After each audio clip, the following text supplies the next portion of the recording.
आज दिल्ली के लोगों के लिए सुप्रीम कोर्ट ने एक बड़ी जीत का तोहफा दिया है।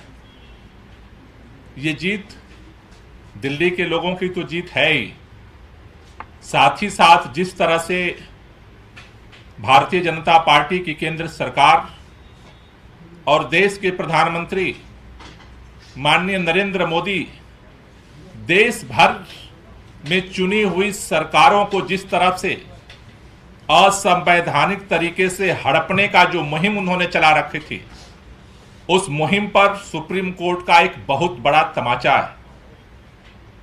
दिल्ली के अंदर जिस तरह से सुप्रीम कोर्ट का फैसला पहले आया, सुप्रीम कोर्ट के फैसले की अनदेखी करते हुए, धज्जियां उड़ाते हुए देश के प्रधानमंत्री माननीय नरेंद्र मोदी ने लेफ्टिनेंट गवर्नर के माध्यम से, होम मिनिस्ट्री के माध्यम से दिल्ली की चुनी हुई सरकार को संवैधानिक जो अधिकार मिले हुए थे, उसको असंवैधानिक तरीके से गुंडाई करके हड़प लिया और पूरे दिल्ली के अंदर दिल्ली के लोगों को, अधिकारियों को डरा करके, धमका करके सारे काम को पैरालाइज करने का, ठप करने का अभियान चलाया।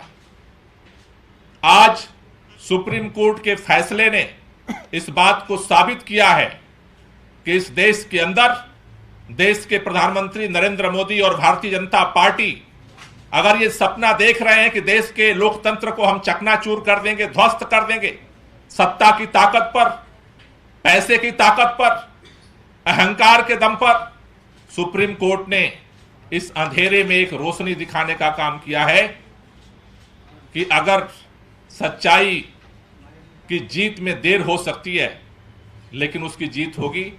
मैं दिल्ली के लोगों को बहुत बहुत बधाई देना चाहता हूं और मैं चाहता हूं कि हमारी दिल्ली सरकार में सर्विसेज के मंत्री सौरभ भारद्वाज जी इस पर और अपनी बात रखें।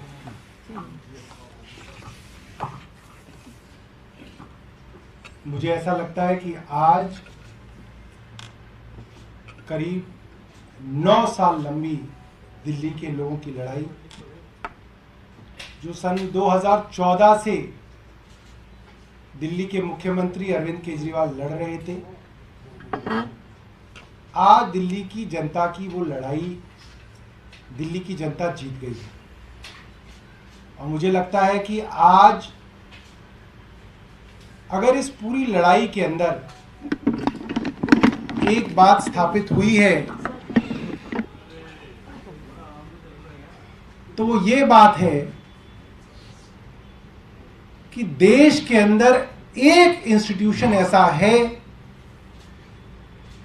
जब जब देश के ऊपर विपत्ति आएगी, जब जब देश के अंदर कॉन्स्टिट्यूशन को ताक के रखा जाएगा, ये इंस्टीट्यूशन खड़ा होके देश के अंदर व्यवस्था को ठीक करेगा।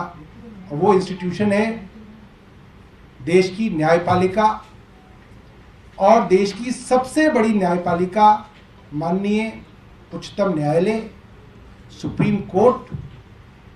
आज सुप्रीम कोर्ट ने जो ऐतिहासिक फैसला दिया है, मुझे लगता है आज के माहौल में सदियों तक सुप्रीम कोर्ट के इस फैसले को याद रखा जाएगा। हम जब छोटे थे तो फिल्मों में देखते थे अमिताभ बच्चन पुलिस इंस्पेक्टर बनते थे, तो छोटे छोटे बच्चे हम सोचते थे नहीं, बड़े होकर पुलिस इंस्पेक्टर बनना है, क्योंकि फिल्म में देखा हमने अमिताभ बच्चन फिल्म इंस्पेक्टर थे। बड़े हुए देखा किसी फिल्म में एक दूसरे अभिनेता डॉक्टर थे, तो लगा नहीं, बड़े होकर डॉक्टर बनना है। और सब बच्चे छोटे छोटे जो उन फिल्मों को देखते थे कहते थे डॉक्टर बनना है। एक फिल्म में अभिनेता वकील बने, बच्चों को लगा नहीं नहीं, काम तो वकील का होना चाहिए, इससे देश को बदला जा सकता है। आज मुझे लगता है देश का एक एक बच्चा जो जुडिशरी की समझ रखता है और देश के हालातों की समझ रखता है, वो कहेगा देश में अगर कोई हीरो है तो चीफ जस्टिस चंद्रचूड़ साहब हैं, और कहेंगे नहीं अब तो जज बनना है। मुझे लगता है वो दिन दूर नहीं जब फिल्मों में जज की भूमिका के अंदर नायक नजर आएंगे। आज देश को एक बहुत बड़े नायक के रूप में चीफ जस्टिस चंद्रचूड़ जी मिले हैं और मैं दिल्ली की जनता की तरफ से उनका बहुत बहुत धन्यवाद करूंगा। बेंच के अंदर जो 5 न्यायाधीश हैं, उन 5 न्यायाधीशों का हम लोग दिल्ली की जनता की तरफ से धन्यवाद करेंगे। मुझे लगता है आज दिल्ली की जनता सुप्रीम कोर्ट के आगे नतमस्तक है और ये जो हक दिल्ली की जनता का केंद्र ने छीना था, वो हक आज वापस मिला है। और ये कहना गलत नहीं होगा कि केंद्र की मोदी सरकार को ये एक जबरदस्त तमाचा है और उनको दिल्ली की जनता का हक चोरी करने के लिए, झूठ फरेब से लूटने के लिए आज एक बहुत करारी सजा मिली है। और मैं दोबारा से सुप्रीम कोर्ट का धन्यवाद करूंगा।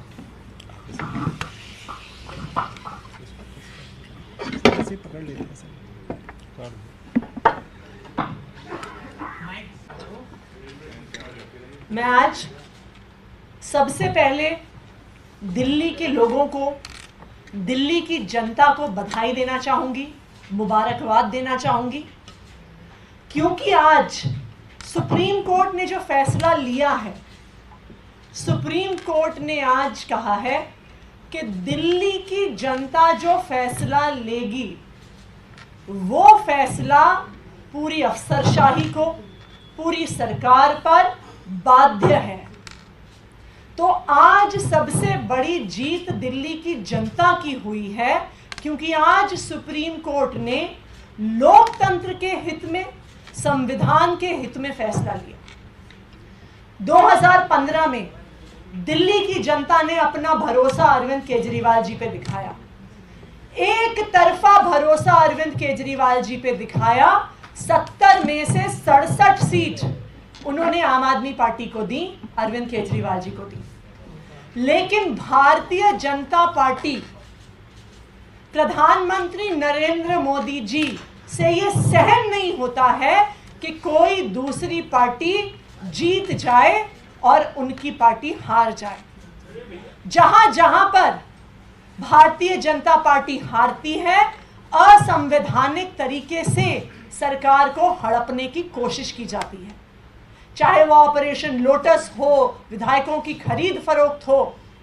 आम आदमी पार्टी के जब विधायक नहीं खरीद पाए, सरकार नहीं तोड़ पाए, तो असंवैधानिक तरीकों से सरकार में ताकत हड़पने की कोशिश करी। और आज 8 साल की लंबी लड़ाई के बाद सुप्रीम कोर्ट ने एक बहुत स्पष्ट फैसला दिया है कि जिनको जनता चुन के भेजती है, उनके फैसले ही दिल्ली में मान्य होंगे।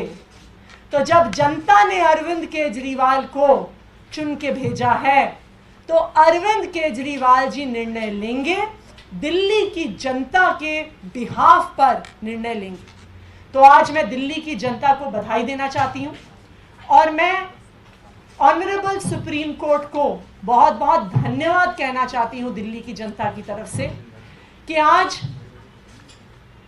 आज सिर्फ उन्होंने एक फैसला नहीं दिया है, आज उच्चतम न्यायालय ने इस देश के संविधान को बचाया है, इस देश के लोकतंत्र को बचाया है। अगर एक चुनी हुई सरकार की ताकत छिन जाए तो जनता के वोट का कोई मतलब नहीं बचता, और यही मोदी सरकार ने करने की कोशिश करी। और आज सुप्रीम कोर्ट ने मोदी सरकार के मुंह पे एक तमाचा मारा है कि अगर आपने लोकतांत्रिक तरीके से चुनी हुई सरकार की पावर लेने की कोशिश करी, तो सुप्रीम कोर्ट उसमें इंटरवीन करेगी और सुप्रीम कोर्ट सत्य के साथ, लोकतंत्र के साथ और संविधान के साथ खड़ी रहेगी। Thank you.